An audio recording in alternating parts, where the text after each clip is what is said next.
Eu saúdo a todos com a gloriosa e santa paz de nosso Senhor e Salvador Jesus Cristo. Eu sou o pastor Arnaud Barbosa, da Igreja Brasil para Cristo, da congregação de Formosa, Goiás, e é com muita alegria que nós iremos hoje comentar o capítulo 10 do livro de Levítico e vamos falar sobre a trágica morte de Nadab e Abiú. Antes, eu já agradeço ao nosso Deus por essa oportunidade, a bênção da nossa amada pastora presidente, a pastora Luíde, e a oportunidade concedida pelo idealizador desse projeto de leitura bíblica diária, nosso amado pastor Gideão Júnior. Que Deus abençoe a nossa liderança e a você que tem nos acompanhado. Meus queridos e amados, nós vimos nos últimos capítulos como ocorreu a consagração e a preparação de Arão e de seus filhos para que eles pudessem iniciar o ministério sacerdotal e depois de terem cumprido todos os rituais ordenados por Deus através de Moisés, nós vimos a presença gloriosa do Senhor se manifestando de uma forma visível ali, consumindo os sacrifícios e mostrando a sua aprovação diante de tudo o que estava acontecendo naquele lugar.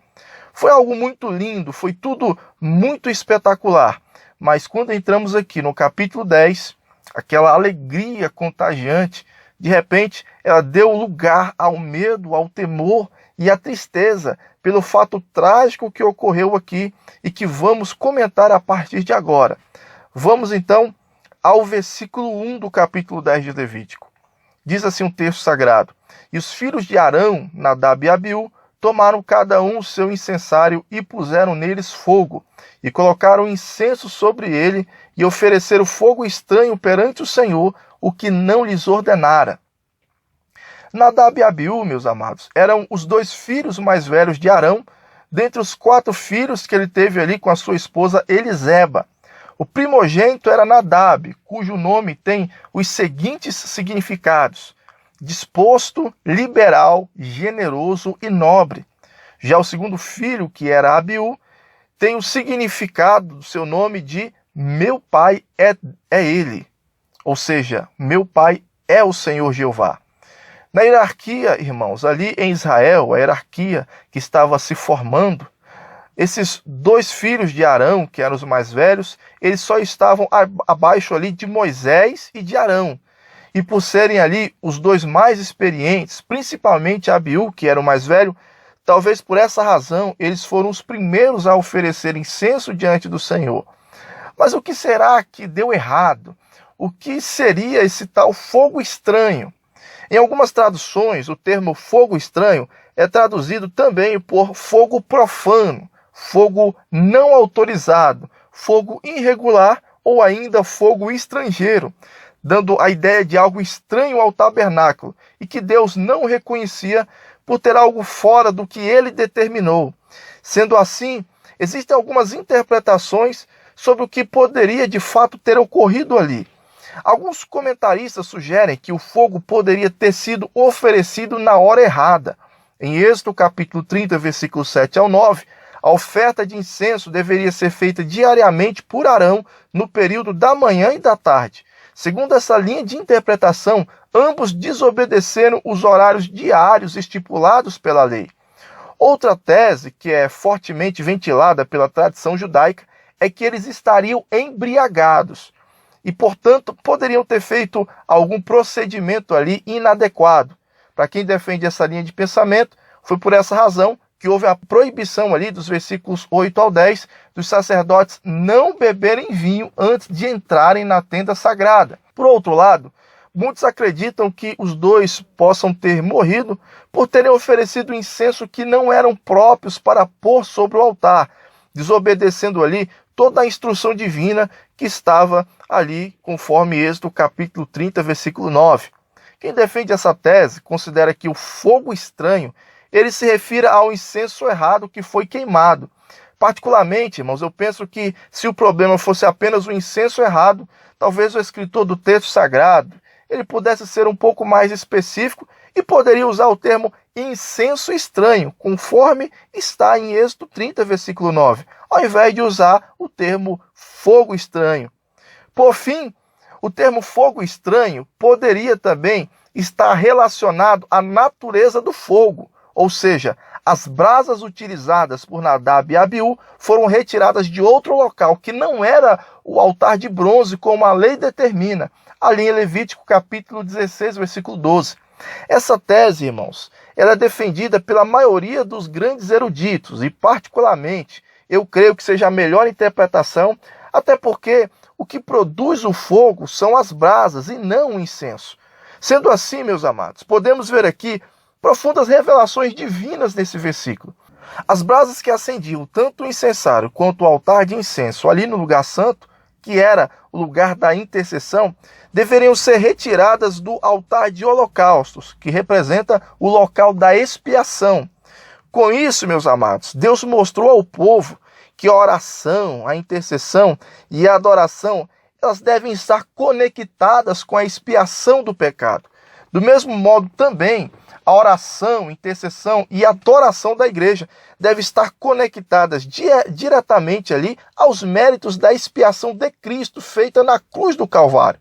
Se o homem tentar adorar a Deus, seja por meio da oração, do louvor, de modo que o centro não seja Cristo, mas seja ali bens materiais, seja pessoas, seja família, seja o mundo ou qualquer outra coisa, né, ou até mesmo as próprias vontades do adorador, o que lhe aguarda é a morte espiritual. Ainda que seja uma adoração aparentemente linda e perfeita, como pode ter sido a de Nadab e Abiú, se Cristo não for o centro, irmão, se não falar da expiação de Cristo, glorificando a Cristo aquilo que ele fez, com certeza não é o louvor, a adoração que agrada ao Senhor. Aqui no versículo 2, diz assim o texto sagrado: então saiu fogo de diante do Senhor e os consumiu, e morreram perante o Senhor. A princípio, irmãos, a morte de Nadab e Abiú nos traz a impressão de que Deus foi duro de forma exagerada diante de um erro aparentemente simples. Na verdade, essa pena foi dura, mas também necessária, até porque o sacerdócio levítico estava ainda no seu início, e se não houvesse uma pena tão severa para esse tipo de transgressão, a palavra do Senhor dada a Moisés, ela simplesmente teria caído por terra juntamente com todo aquele ritual sagrado. E além disso, amados, a sensação de impunidade, ela aumentaria consideravelmente no meio ali da comunidade hebreia. Nós temos aqui uma forma que Deus utilizou para demonstrar quão grande era a responsabilidade daqueles que iriam oficiar no tabernáculo e posteriormente no templo. Desse modo, podemos notar que o mesmo fogo que desceu do Senhor e consumiu os sacrifícios, e que foi o motivo de júbilo para o povo, agora, irmãos, é sinal de destruição para os 2 filhos de Arão. Em outras palavras, o fogo de Deus é a demonstração de poder, de alegria, de santificação, de regozijo, mas para aqueles que obedecem à sua palavra. Mas esse mesmo fogo, ele pode simbolizar também juízo, destruição e tragédia para todos aqueles que desobedecem os seus mandamentos. Com esse exemplo, podemos entender melhor o porquê Deus também ele foi rigorosamente justo em seu juízo sobre Ananias e Safira lá no Novo Testamento, quando ambos foram mortos por tentarem enganar os apóstolos, conforme está registrado ali em Atos capítulo 5. Isso aconteceu na Era da Graça, justamente no início do ministério apostólico, para que a palavra de Deus na boca dos seus servos apóstolos, ela não caísse por terra. Deus tem um grande apreço por aqueles que fazem a sua obra e confirma a palavra dos seus mensageiros, conforme está em Isaías capítulo 44, versículo 26. Mas que tenhamos, meus irmãos, cuidado, porque a palavra de Deus ela nos alerta que os mestres eles terão um juízo mais severo, conforme Tiago capítulo 3, versículo 1. Por isso, não podemos cometer os mesmos erros de Nadab e Abiú, e fazemos a obra de Deus como queremos, mas como o Senhor quer. Não podemos conduzir a adoração de uma forma profana, atrelados ali às inovações desse mundo. Até porque, meus irmãos, esse tipo de adoração superficial, que move apenas o emocional, mas não gera libertação, não gera mudança de vida, isso tem levado muitas pessoas à morte espiritual. Esse é um chamado avivamento falsificado, por ser adquirido ali de uma forma muito fácil, sem sacrifício de renúncia de vida, sem precisar ter uma vida de oração. Isso, amados, não é um avivamento que o Senhor proporcionou para o seu povo. No versículo 3, o texto sagrado diz assim: e disse Moisés a Arão: Isso é o que o Senhor falou, dizendo: serei glorificado naqueles que se achegarem a mim, e serei glorificado diante de todo o povo. Porém, Arão calou-se. Deus fala a Moisés que não será glorificado pelos atos profanos cometidos pelo seu povo. Arão percebe o grave erro cometido pelos seus 2 filhos, conhecido ali como o pecado de sacrilégio. E só restou ficar em silêncio, até porque, irmãos, qualquer tipo de reclamação ou desabafo que ele fizesse ali significaria uma rebelião contra a justiça de Deus ali aplicada. E nós sabemos que Nadab e Abiú, eles não eram meninos inocentes.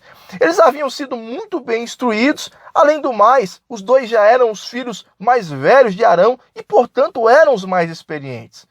Amados, a falta de experiência ou pouco conhecimento também não é desculpa para se fazer as coisas de Deus de qualquer forma, de uma maneira errada. Deus cobra de nós conforme a proporção dada a cada um. Nesse texto, nós vemos que o serviço que é prestado de forma fiel, de acordo com a palavra, esse serviço glorifica a Deus. Do contrário, uma obra feita sem a devida reverência e de forma relaxada, isso desonra ao Senhor. Por isso, diante do agir de Deus, Arão, ali no seu coração, ele reflete o que diz ali em Salmo capítulo 39, versículo 9. Emudecido estou, não abro a minha boca, pois tu é que agistes. Por isso, meus amados, nós que somos obreiros da casa do Senhor, nós devemos sempre estar atentos ao serviço que prestamos a Deus. Em 1 Pedro capítulo 4, versículo 17 diz: porque já é o tempo em que comece o julgamento pela casa de Deus. E se começa por nós, qual será o fim daqueles que desobedecem o evangelho de Deus? Nos versículos 4 ao 5, diz assim o texto sagrado: e Moisés chamou a Misael e a Eusafã, filhos de Uziel, tio de Arão, e disse-lhes: chegai, levai os vossos irmãos de diante do santuário para fora do arraial. Então chegaram e os levaram nas suas túnicas para fora do arraial, como Moisés lhes dissera. Os 2 primos de Arão mencionados aqui, eles foram incumbidos da triste tarefa de levar os corpos de Nadab e Abiú, que estavam em frente ao tabernáculo, para fora do acampamento, de modo semelhante ao que se faziam, por exemplo, as carcaças dos animais oferecidos como oferta pelo pecado. Não dá para saber qual era a natureza do fogo que matou ali Nadab e Abiú. No entanto, o texto ele deixa claro que as suas túnicas elas teriam ficado intactas, e foi por meio delas que os corpos foram carregados. Já no versículo 6 diz assim o texto sagrado: e Moisés disse a Arão e a seus filhos Eleazar e Itamar: não descobrireis as vossas cabeças e nem rasgareis as vossas vestes, para que não morrais, nem venha grande indignação sobre toda a congregação. Mas vossos irmãos, toda a casa de Israel, lamentem este incêndio que o Senhor acendeu.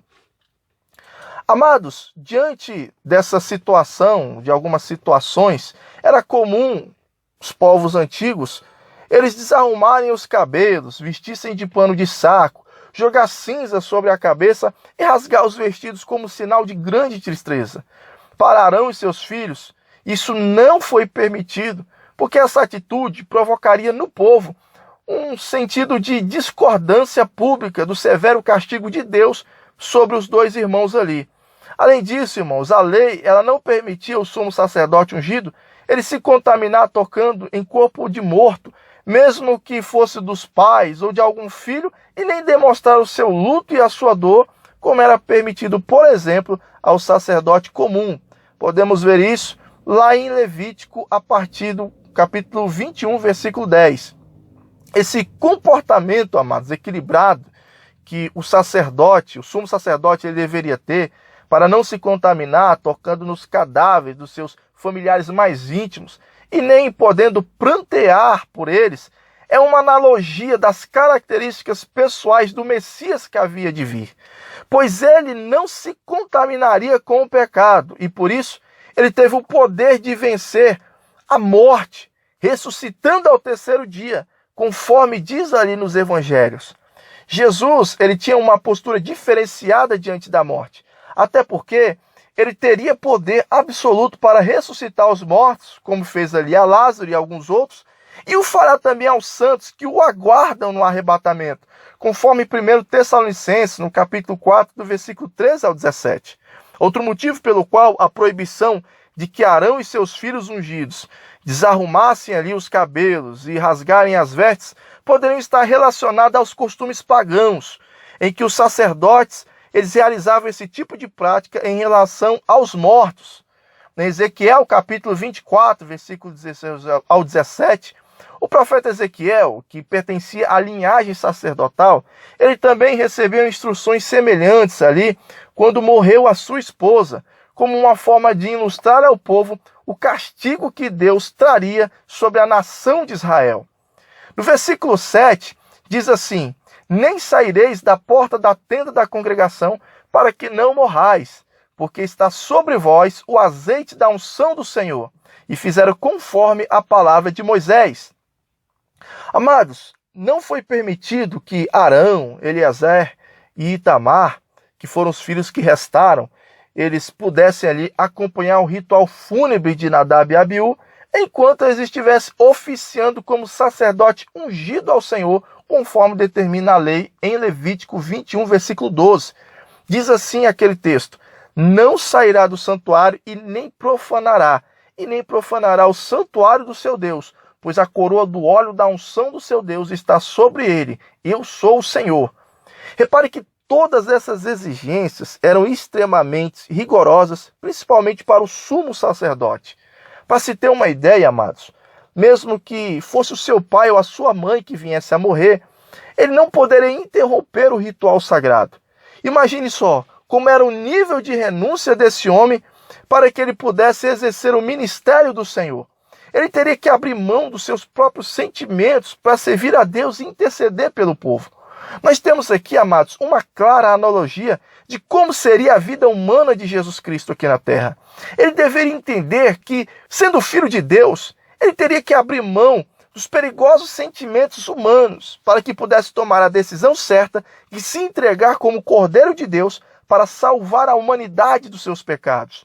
Caso contrário, se Cristo não conseguisse alcançar esse nível de autocontrole emocional, quando ele estivesse ali no Getsêmani, no momento mais decisivo da sua vida, provavelmente ele não teria dito a Deus aquela frase tão famosa: não se faça a minha vontade, mas a tua. Lucas capítulo 22, versículo 42. Desse modo, eu encerro aqui a primeira parte desse capítulo. Amanhã continuaremos aqui a partir do versículo 8. Que a bênção de Deus, o nosso Pai, esteja sobre a vida de todos vocês, hoje e para sempre, e te aguardo no próximo áudio, se assim o Senhor nos permitir. Deus abençoe a todos. A paz do Senhor.